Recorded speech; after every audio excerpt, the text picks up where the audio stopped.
afternoon, everyone. My name is Simon Barrett, and this is another edition of the Week in Reviews, a chance to sit down one-on-one with someone in the literary world.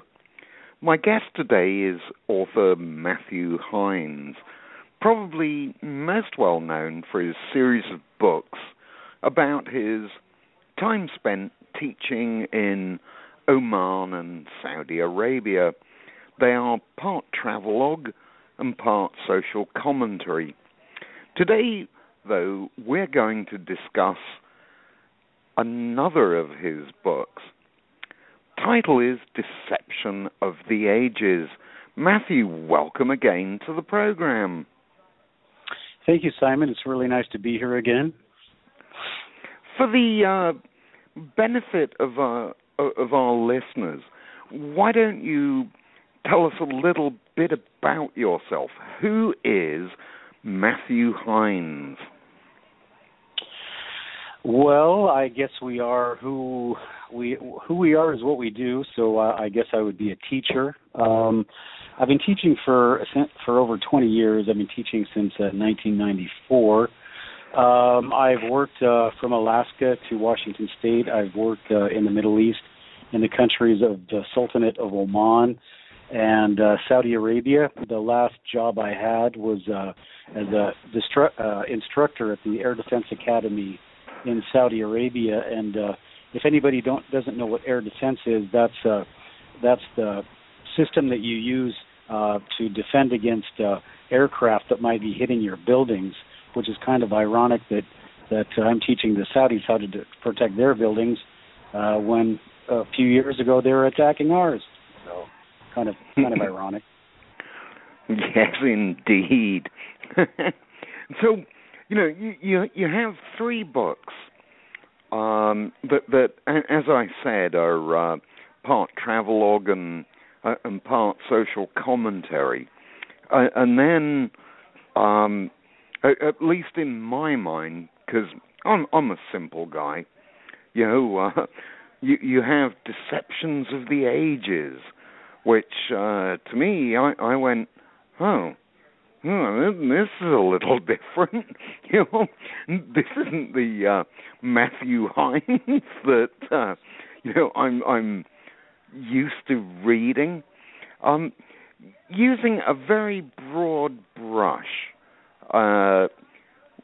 paint the story synopsis very, very briefly. We'll get into details, but just an overall view of the book.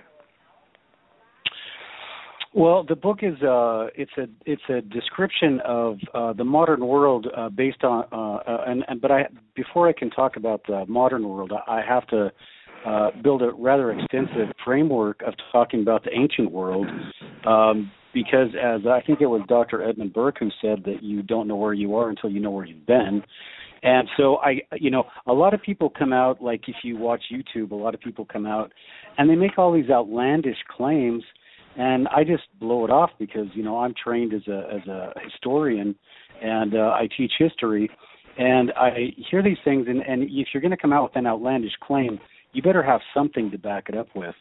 And so, I got tired of teaching, like I'm a high school history teacher, and I just got tired of all the misinformation, and it's basically, I don't want to really get into what we are teaching our kids these days, but you can't have a dialogue about anything until you agree on what the facts are, and if you don't know where you are, you have no idea about how to get or how to make a better future. And so I want people to understand how the past has created the system that we have now, and it is by no means a perfect system. And I want people to understand that that there is there is something to Freemasons. As I grew up as a Latter-day Saint, which most people would call a Mormon, and even the word Mormon is a misnomer because it's a derogatory term put out by people that got paid to be preachers and evangelists to discredit this church, to discredit these people who are the ultimate Christians. The Latter-day Saints, it is the Church of Jesus Christ, and that is the whole thing about the church. And so when they came out and said that, these people are Mormons, they really misled a lot of people. And I think it's kind of sad that, there is a lot of good things that the church and the gospel of Christ offered, and but people are just ignore it because of the misinformation that has been put out about the church. And so I would just ask you, what do you know about the Latter-day Saint Church? Well, they wear funky underwear. They right. have a bunch of wives. Yep. And anything else? Not really. But they always travel in pairs, black trousers, white shirt, ties, and they knock on your front door at the most inappropriate time. Yes, I never actually did that. That you'd be referring to the missionaries, and those are just young kids. Those are 18 and 19-year-old kids out doing their thing. So no, my point though is that is the standard view of the church. I'm speaking as the man in the street. But okay, well, Simon, can we let's go there, and before I even go into that in my book, I ask the question that if you think about certain topics, about Adolf Hitler, when you think of Adolf Hitler, you have this thing as here he is making this speech at wherever it was, Nuremberg or something. You think of Joe Stalin at the May Day rally. You think of Vietnam, guy getting shot in the head. We have all of these cultural icons because we don't want people to think about anything, right? And so the same thing with the Book of Mormon. Now, what if the people were to come out and say, hey, this Book of Mormon is actually about these Jews that came from Israel, or it's supposed to be. They came from Israel, and they set up a civilization in the Americas, and that civilization became the Maya civilization, and they became two separate peoples. They killed in the end, they killed each other, and the modern day Native Americans, those are the descendants. Before people start to go, oh, what a crock, I'll just remind people that when Cortez landed and they asked the natives, where did you come from? They answered, we came from the Middle East. We came from Europe. And DNA testing has placed Native Americans, certain groups, as either Polynesian in background or from Europe, Caucasian. Yeah. So when you talk about the power structure of the time, you had the Catholic Church was the sole the one that okayed and legitimized all of the rulers of Europe. If they were to come out and say, hey, wait a minute, these people over in the Americas, they say they're actually Jews, what would have happened? Well, you couldn't enslave them because then the people who were financing these European leaders, they would have pulled their funding. Because they would have said, wait a minute, if these people are Jews, so they covered it all up. So anyway, and it just continued. So, all right. Joseph Smith. You started on the Church of Latter-day Saints. So let's continue on rather than muddying the pools with the other subjects in the book. I class you as a man of science, and there is indeed much historical fact about the Latter-day Saints, most of which is incredibly well documented, and it makes for fascinating reading. The persecution of Joseph Smith and his followers, the trek that eventually led them to Utah, and the battles they fought along the way. However, I'm just the man in the street, and you you go on to explore these less well-known aspects and indeed how they relate and fill in missing parts of the Bible. That requires, excuse the pun, a bit of a leap of faith, wouldn't you say?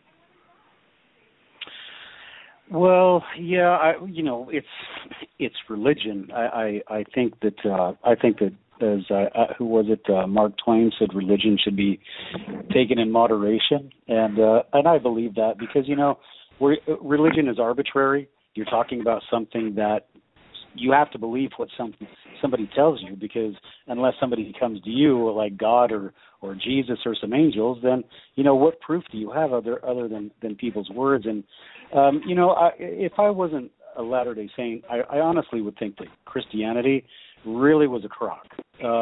It looks to me like it was always a tool to attack and enslave people. That was just the hip thing to do. The Romans were very good at it, and they just incorporated the Catholic Church into their conquest mode. But as far as Jesus and the Latter-day Saint Church and all that, I love philosophy. Like you say, I love science, but I also love philosophy.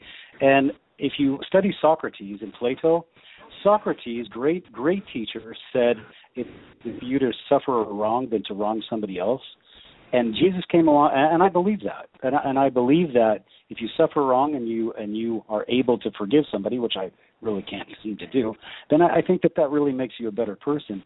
And so Jesus lived at a time in the Roman Empire where you had the rich, you had a few rich people, and thousands or millions and millions of very, very poor people. And he said, you know what, this is not nothing to be worried about. This doesn't matter. And what you should really do is just try to be nice to people.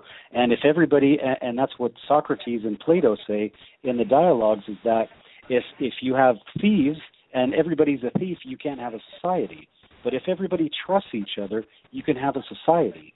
And without Christianity, and no offense to any other religion, but Christ came and said, no, you suffer wrongs, forgive others, help others, spend your life in the service of other people, and that is a noble profession. And if you look in the Book of Mormon, the kings and we can talk about the translations that they've done of the hieroglyphics there. The kings there in the Book of Mormon, that was their thing too, that they believed that if they were a true ruler, they served their people, that they were the humblest in the kingdom, not the greatest. And that is such a revolutionary concept. And if we had it, if our rulers or our leaders actually exercised that, just think of the kind of world we'd have if the president came out and said, "No, I work for you. What can we do to help us all be better?" So, anyway, okay, that's a crazy idea. I want to get on to specific points a little later in the interview, but right now I just want to talk at the top level. The second aspect of your book are the Freemasons, and that society, albeit a secret society, is fairly well documented, although many of their secrets have supposedly remained just that, secret. As a layman, I can see how the Freemasons probably got their start from the Crusades, and specifically the Knights Templar. You, however, see ancient Egypt as the starting point. Why pick on the Masons?